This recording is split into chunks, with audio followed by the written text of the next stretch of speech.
Welcome friends. आज के class में हम यूपीएससी ईपीएफओ एग्जाम जो 2026 में होने वाले हैं उसके पूरे सिलेबस का एनालिसिस करेंगे। इसमें मैंने exam pattern, subject wise weightage, road map और वीकली स्ट्रेटजी तैयार किया है, जो कि आप टारगेट बेस करके पढ़ सकते हैं ताकि आपको एग्जाम में लाभ मिल सके। लेकिन आपसे मेरा एक अनुरोध ये है कि अगर इस टाइप के आपने और वीडियो देख रखे हो फिर भी आप इसे एक बार देखें ताकि आपका नॉलेज और बूस्ट हो और एक रोड मैप तैयार हो पाए एग्जाम के बारे में, और अपने दोस्तों के साथ शेयर भी करें ताकि हमारा वीडियो ज़्यादा से ज़्यादा लोगों तक पहुंचे। लेकिन कृपया पूरा वीडियो देखें, क्योंकि अगर आप लोग पूरा वीडियो नहीं देखते हैं तो हमारा यूट्यूब का रीच कम हो जाता है, जिसके वजह से वीडियो रैंकिंग नहीं कर पाती है। अगर पूरा वीडियो देखने का मन हो तो भी क्लिक करें और पूरा वीडियो देखें ताकि हमें भी थोड़ी प्रोत्साहन मिले और अच्छे अच्छे वीडियो बना सके, क्योंकि जब वीडियो रैंकिंग नहीं होती है तो हम अपना मोटिवेशन खो देते हैं। इसलिए हमारे साथ बने रहें और पूरे इस स्ट्रेटजी को समझें, आपको जरूर लाभ मिलेगा। चलिए अब क्लास स्टार्ट करते हैं।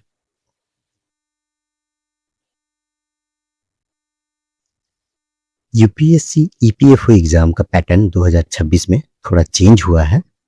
वो ये है कि इसमें लेबर कोड पढ़ना है। जो 4 लेबर कोड नए इंप्लीमेंट हुए हैं इसे यूपीएससी ने पूरा क्लियर कर दिया है और एग्जाम डेट भी दे दिया है, जो कि 20 दिसंबर है।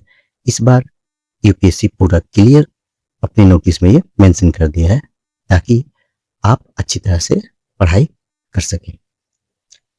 तो पहला मोड क्या होगा एग्जाम का? ऑब्जेक्टिव होगा, जिसमें हिंदी और इंग्लिश दोनों क्वेश्चन रहेंगे। ड्यूरेशन रहेगा एग्जाम का 2 आवर्स यानी 120 मिनट्स। टोटल मार्क्स होंगे 300 और क्वेश्चन होंगे 120, जिसमें नेगेटिव मार्किंग है 1/3 यानी 3 क्वेश्चन गलती होने पर 1 नंबर काट लिए जाएंगे। फाइनल मेरिट बनेगा 75% रिटन के वेटेज पे और इंटरव्यू का 25% वेटेज पे फाइनल मेरिट कैलकुलेट किया जाएगा। अब आइए सब्जेक्ट वाइज वेटेज को देखते हैं। पहला लेबर कोड और इंडस्ट्रियल रिलेशन मिला करके हमारा वेटेज है 25 से 30%। इसमें पढ़ना पड़ेगा हमें क्या? ईपीएफओ एक्ट, ईएसआई एक्ट और साथ ही 4 लेबर कोड जो दिए हुए हैं। The code on wages 2019, the code on social security 2020, the industrial relation code 2020 and the occupational safety, health and working condition act 2020। उसके बाद फिर सोशल सिक्योरिटी इन इंडिया।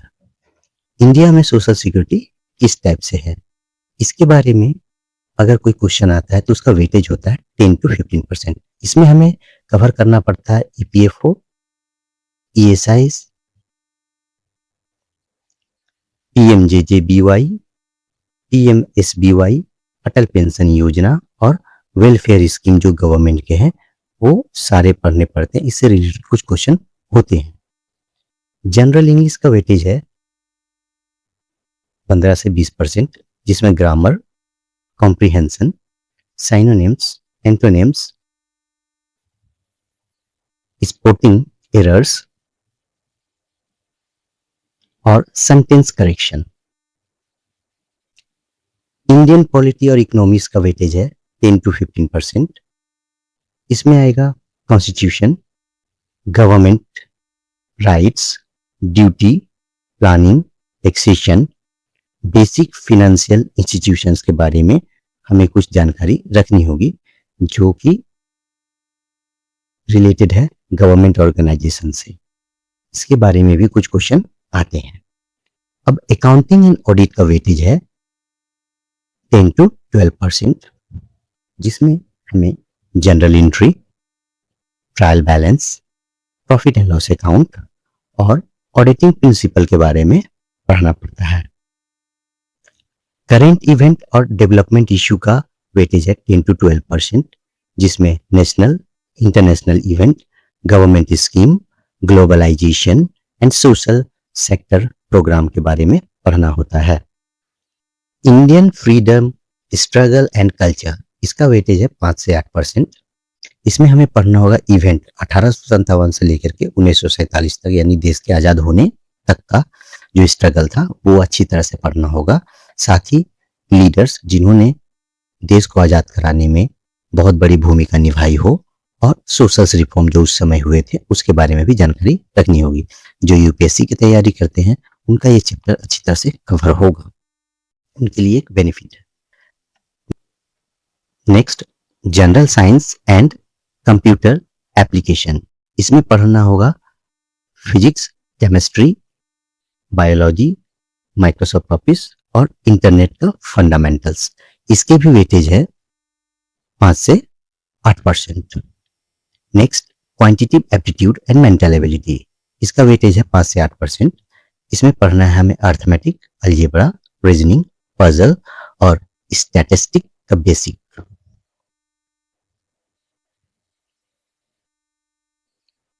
अब हम लोग कुछ स्ट्रैटेजी पर फोकस करते हैं। हमारा फोकस एरिया मेन होगा क्या, लेबर कोड, क्योंकि इससे रिलेटेड 40% क्वेश्चन आते हैं पेपर में। उसके बाद इंग्लिश को हम लोग क्या कर सकते हैं, ध्यान से पढ़ना होगा, क्योंकि बहुत सारे स्टूडेंट क्या करते हैं, इसे स्किप कर जाते हैं, नॉर्मली पढ़ लेते हैं, लेकिन उतना नॉर्मली इंग्लिश आता नहीं है। इसमें भी बहुत टफ क्वेश्चन होते हैं, ज़्यादा घुमा के पूछा जाता है, ज़्यादा करके कॉम्प्रिहेंशन पार्ट पर हमें बहुत अधिक फोकस करना पड़ेगा।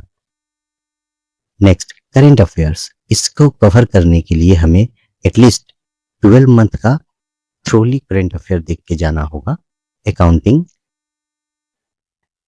में क्या करना पड़ेगा हमें, एक्सपर्ट प्रैक्टिकल प्रॉब्लम को अच्छी तरह से समझना होगा, जिसमें जनरल एंट्री, बैलेंस शीट और प्रॉफिट एंड लॉस अकाउंट भी है। इससे रिलेटेड हमें प्रैक्टिकल के थ्रू क्वेश्चन बना करके पूछा जाता है। तो स्ट्रेटेजी में क्या होगा, हमें सबसे पहले एलोकेट करना होगा 40% जो मार्क्स आता है उसे सबसे अच्छा से पढ़ना होगा, जो कि लेबर कोड है। 30% जनरल स्टडी और करंट अफेयर मिला के आते हैं, और 30% जो होते हैं वो PYQ बेस क्वेश्चन होते हैं। यानी जब हम PYQ पढ़ेंगे तो ये ध्यान रखना होगा कि 30% वेटेज वहां से आते हैं।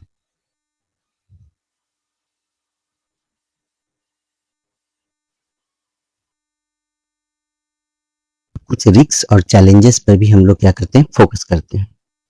नेगेटिव मार्किंग, अगर हम लोग ब्लाइंड आंसर गेस करेंगे तो इससे नेगेटिव मार्किंग होने के चांसेस ज़्यादा हैं, और आपके एक्यूरेसी पर भी इफेक्ट पड़ेगा, और एग्जाम में नंबर भी कम आ सकते हैं।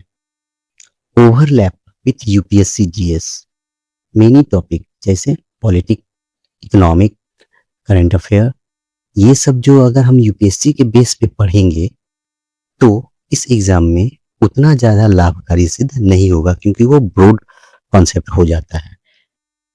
यूपीएससी के जैसा यहाँ पर पॉलिटिक्स, इकोनॉमी और करंट अफेयर डीपली नहीं पूछा जाता, कि केवल उसी पार्ट को एपीएफसी एग्जाम में पूछता है जो कि लेबर लॉ और अकाउंटिंग से रिलेटेड हो। English section often under estimate, बहुत सारे स्टूडेंट जो होते हैं वो इंग्लिश को अंडर एस्टिमेट कर जाते हैं, लेकिन ये रैंक डिसाइड करने में बहुत बड़ी भूमिका निभाते हैं। इसीलिए इंग्लिश को अंडर एस्टिमेट करके चलना नहीं है, ये आप माइंड में रखिएगा। नेक्स्ट, अब हम लोग रोड मैप, जो कि वीकली टारगेट लेकर के हम पढ़ेंगे तो हमें लाभ मिल सकता है।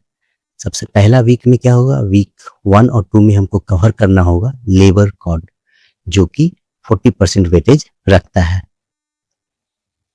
इसमें पीएफ एक्ट, ईएसआई एक्ट और चारों लेबर कोड पढ़ने होंगे।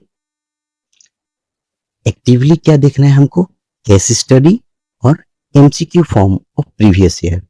इस पर क्या क्या केस स्टडी जो नया हुआ है वो, और इसका एमसीक्यू फॉर्म अच्छी तरह से प्रिपेयर करना होगा, जो कि प्रीवियस ईयर में पूछा गया हो। अब प्रीवियस ईयर में तो लेबर लॉ से पूछा गया था, लेकिन लेबर कोड में बहुत सारा उसका पार्ट भी है, तो इससे आपको मोटा मोटी अंदाजा लग जाएगा कि किस टाइप से एमसीक्यू क्वेश्चन इसमें पूछे जाते हैं, अगर हम लोग प्रीवियस ईयर पैटर्न को अच्छी तरह से देख ले तो।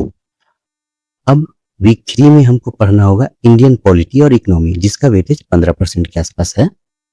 इसमें कवर करना होगा कॉन्स्टिट्यूशन का बेसिक, फंडामेंटल राइट और directive principle, GST, RBI, planning commission and NITI Aayog को पढ़ना है। एक्टिवली शॉर्ट नोट्स तैयार कर सकते हैं इसके ऊपर, और फॉलो चार्ट के बेसिस से हम लोग इसे माइंड में रख सकते हैं। नेक्स्ट वीक 4 में हम लोग पढ़ेंगे क्या, अकाउंटिंग एंड ऑडिटिंग, जिसका वेटेज है 12% के आसपास। इसमें पढ़ना होगा हमें general entries, trial balance, profit and loss account and auditing principle. साथ ही साथ एक्टिवली क्या हमें देखना पड़ेगा, प्रैक्टिकल न्यूमेरिकल प्रॉब्लम,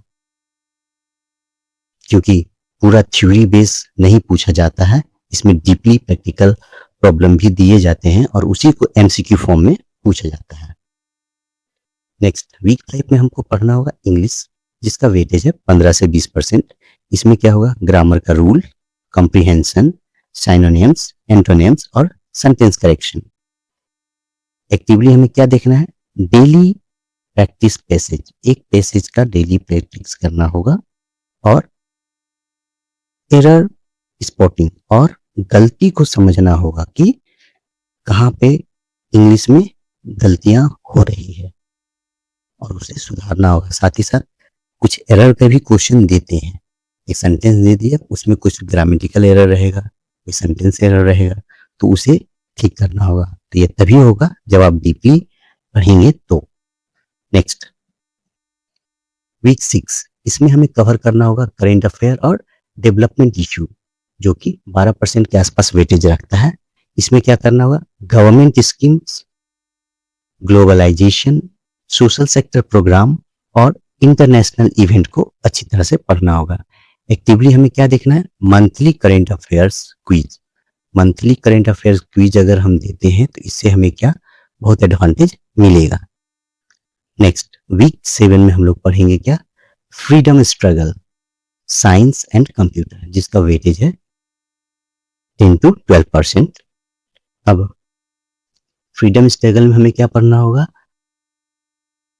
1857 की क्रांति, Gandhi movement, Nehru era, basic of physics, chemistry, biology, Microsoft office, internet fundamentals.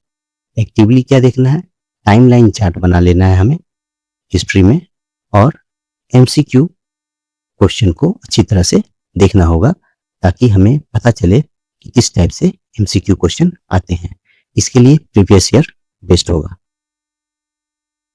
Next week 8 में हम लोग पढ़ेंगे क्या, क्वांटिटेटिव एप्टीट्यूड और मेंटल एबिलिटी, जिसका वेटेज है 8% के आसपास। इसमें अर्थमेटिक, अलजेब्रा, रीजनिंग, पजल और स्टैटिस्टिक बेसिक्स कवर करना होगा। एक्टिवली हमें देखना होगा डेली प्रॉब्लम सॉल्विंग ड्रिल्स, मतलब मैथ में डेली कुछ ना कुछ प्रॉब्लम बनाना पड़ेगा, मेंटल एबिलिटी को चेक करना पड़ेगा ताकि हम कंटिन्यूटी रख सकें और एग्जाम के समय हम होपलेस ना हो। आशा करता हूं इस रोड मैप से आपको जरूर कुछ ना कुछ लाभ मिलेगा। हमारे वीडियो को देखने के लिए धन्यवाद। Thank you very much.